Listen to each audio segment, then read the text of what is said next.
Gregory Haughton here, 3-time Olympic medalist and world champion in track and field. Thank you all for subscribing to this channel. Thank you all for sharing the content, and thank you all for liking the content. Today we're going to talk with Coach Reynaldo Walcott, head coach of Elite Performance. This is a two-part interview because the content was so rich. I had to break it up in two to get you to know who Coach Walcott is. And yes, he is the coach for Shelly and Fraser Pryce. He is currently the coach for Broad Bell, and he is doing great things in terms of giving athletes another opportunity to achieve their highest potential in their event. We took the time to get to know Coach Walcott because we wanted to know the philosophy behind what he is doing. So far, I am pretty much impressed. I like what he is saying about opportunities for athletes, and I like the fact that he is giving his entire self to make sure that his athletes are comfortable as they prepare their body and mind to give the best of themselves. In fact, I want you to listen for yourself, and I want you to judge for yourself. Here is the interview. We are talking with Coach Reynaldo Walcott, head coach for Elite Performance. Coach, thank you for taking the time to talk with us. Why did you choose to name your club Elite Performance? I wanted the name to somewhat reflect my expectation, because I can't guarantee anything, but at least, if I start somewhere in terms of, the ambition, the expectation, that's the mindset when the name was being formulated. Mm-hmm. So we can look at Elite Performance and we can say that Coach Walcott's purpose is to help his athletes to perform at the elite level where they feel that they are giving the best performance in order to achieve their highest potential. One could accurately make that point.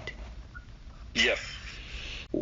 What I see now, Coach, I see that you have athletes now. This is public record where athletes are moving from one club, and it seems as if some of them are coming to you.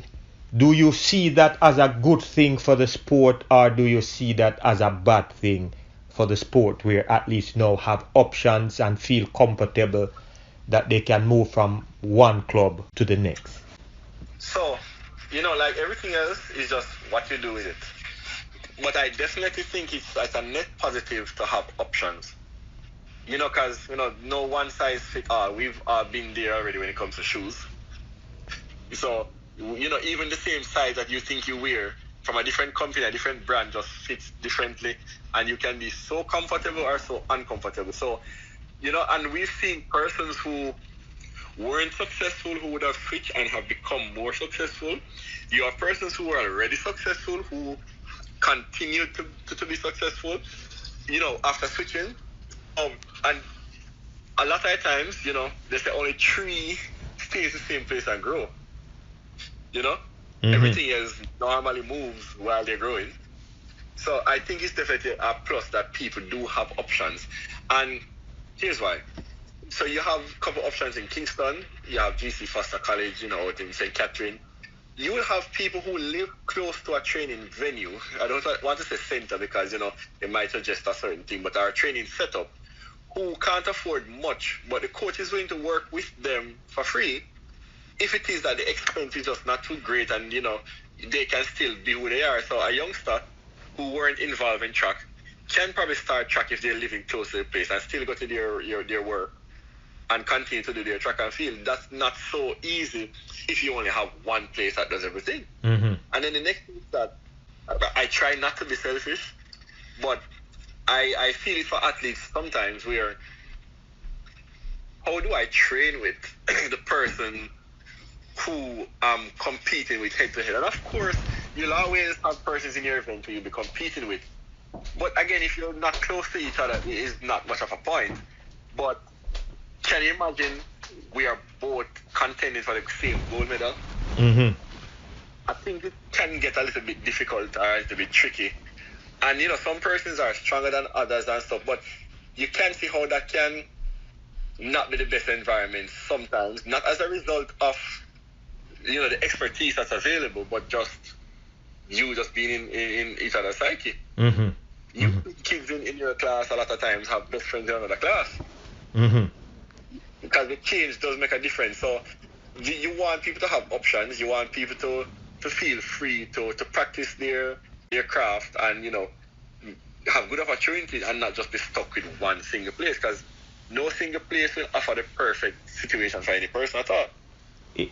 One of the problems we find is that, say for example, based on what you just said, with most of the clubs being in Kingston or around the Kingston and the St. Catherine area, if we go to GC Foster, and for people who are from the country, it is difficult for them to travel back and forth. So when I talk with some of the club owners, they are saying that that some of the major expense comes from housing some of these athletes who are from out of town. In your case, you are based in St. Elizabeth. Is that a problem for you in terms of accommodation and getting people from Kingston and Spanish Town? Do they commute? Does that affect your ability to coach? How do you overcome this challenge? Alright, so let me just give you an update. I'm no longer based in St. Elizabeth. Okay. At least. And yes, that was a trouble or concern earlier, because the same concern that the persons have when they're out of Kingston and have to stay in Kingston in terms of accommodation. It's the same thing when you're already living in Kingston as a setup and you have to find new accommodation in the country. It's cheaper, yes, but it is still new money that you may not have budgeted for. And also, if you realize that more schools are here in Kingston in comparison to the ones in the other parishes. So the better fix for that would be if all the colleges were participating and have like solid program, which we don't have yet. So that would have helped. But it definitely affects the talent that you're able. I wouldn't want to say talent, but just the persons who are willing to move out from Kingston or in that area to come and work with you in the country here. So if someone wanted to know where Elite Performance headquarters is, what would you say and where would you say it is? Because I thought it was in St. Elizabeth. Right. So we're currently based at JC, the Jamaica College Grounds. Okay. So that's where we do most of our workouts and stuff. So that's be the safest bet to find me. Okay. All right. I have a couple more questions for you, Coach. One of them is that I get to know you now because I know more about your philosophy and I can see where your mindset is. And I see your level of confidence and your level of expertise and the fact that you are open. Do you feel any pressure when you get, say, a Shelly and Fraser or a Broad Bell coming from one club to the next? Do you feel any pressure in terms of still maintaining and getting those athletes that you have to perform equally as good?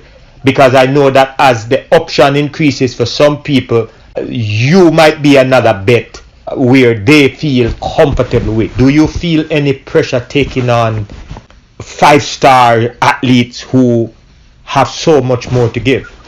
Alright, so the last year, well, it was almost like 2 years now, Shelly is one of the biggest stars in track and field you can find, overall in the world. And, I started working with her, but I think I've been fortunate to have her as a friend before that. And the type of person that she is sort of lays a foundation which sort of alleviate those fears and those type of thought processes, because for one, she's a Christian, I'm not a Christian, but I'm spiritual. We operate, under honesty, where she working with me is her choice, my choice too. And we can sit and talk with each other openly about what we hope to achieve on an ongoing basis. You understand me? Yes. So, put up that, the thought may come across, the mind, ever so often, like at the very beginning. But when we get up on a day-to-day practice, or when I get up on a day-to-day practice, it's the farthest thing from my mind because it's irrelevant. And I try my best to operate from a logic point of view when I need that side of me. And here's why.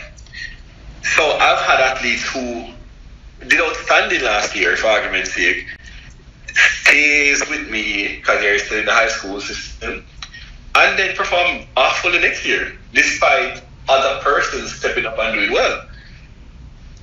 Other clubs have had the same thing with their athletes for different reasons. And then you'll have some athletes who just seem to never ever perform poorly. So I'm thinking like, hey, guess what? If an athlete fails with me, it's not something new or strange, but I will not and I refuse to be guided by my fears. So I keep my thought process on what I want to achieve, what I hope to achieve, and understand that no 2 years are alike, and what I do is not in comparison to somebody else, even though it might be compared to. But I still have to understand that each thing has to stand on their own under their own circumstances, and be comfortable with that. And just ensure that, when I go to my bed, did I do all I could have done to get the best result for athlete A, athlete B? And you keep asking yourself that question before you fall asleep, so that if you didn't do your best today, it increases your chance to try this tomorrow. So when athlete A had said this to me today, did I respond the right way? Should I have been more facilitative? Is this person getting enough attention? Are they getting the right attention from me? And the good thing is that, as I said, I have a way of turning on the logic part of my brain where trivial things or things that I have no control over really don't affect my mind, my mindset. I understand, and that makes a lot of sense. I want to hear it in your own words, Coach. You have many clubs, some with similar philosophies. What would make your club different than the others? I see each athlete as their own individual person and try my very, very best to, appreciate them for that. So come what, regardless of the results, I want to ensure that me being in charge and being responsible can honestly say I gave this person my all, and that's what guides me. And I think that's what will make the club, stand out or be different from the others. But I'm saying that to say I really don't know, much about the others other than what most people will see at the public front too. So today, as even with where I used to be, I assume that people change and setup change, people progress. So I can only say for myself is that I've had to say no to several persons, and when I say no, it is a case where, hey, guess what? I don't think that I would be able to be the best coach for you. And I won't take you just because I'm stacking on numbers or trying to increase the earnings. No, because at the end of the day, if I can't connect with you, if I am not committed to the task 100%, it won't be done well. And I'm not used to doing stuff half-heartedly or not giving my all. I'm not accustomed to that. Okay. Who are some of the athletes you have in the club currently? Shelly and Fraser Pryce, Julian Fort, Rochelle Clayton, Rashid Broadbell, Ashimira Williams, Winston Barnes, just to name a few. Everywhere I go in Jamaica, it is said that funding has been a major issue that has prevented many athletes, those with talent and those who don't have as much talent, not to get to the next level and stay there in any successful manner. How is your club funded, or do you find that funding is an issue for your club in terms of growth? Funding is definitely an issue. My club is not big right now, and most of the members would have had professional contracts already. So at least they were fortunate enough to perform at that level at some point in the past, able to garner that. And then others would have been funded by athletic manager who, decided to make an investment in that person. So at least they have some assistance there, but it's really difficult, it's really tough because, inflation alone in Jamaica has gone up so much. Earnings, so even people who would normally want to help, we still find it difficult to help because, they have their own expenses to take care of. So it's definitely a challenge, it's definitely a task. You know, it's not all horrible. I'm sure certain years have gotten better. Like, a couple of years ago when the athletes were offered insurance by J3, which is still active, so that's a positive. So we just hope that as they go by, as I say, Rome wasn't built in a day, things can gradually start to, improve and more options become available. COVID came and so the colleges weren't offering scholarships like they used to, so we're hoping that they can bounce back and get back to where they were headed, where you didn't only have one option to go to in terms of athletically to get a scholarship in Jamaica. So we're hoping that other colleges come out and you find a way to bounce back and offer what they used to offer. But it's because the NCAA system, it definitely does underwrite the developmental expenses for potential professionals, whether they be Americans or Jamaicans or Kenyans. It does do that. So, again, everything has its own merits. So it definitely is an issue. Companies are coming on board more. We know what I've observed in terms of other athletes or entities who have gotten endorsements. So, hopefully one will come our way too, and others will also benefit when, see that, progress can be made and, they're just proud of the local Jamaican brand. Because, Team Jamaica has been doing well for a while. We are doing well now. And a lot of the finalists and the medalists are locally coached and locally trained. So, hopefully it will get better. Thank you very much for listening. I hope you enjoyed part 1 of this interview. Stay tuned for part 2. I am Dr. Gregory Haughton. Have a blessed day.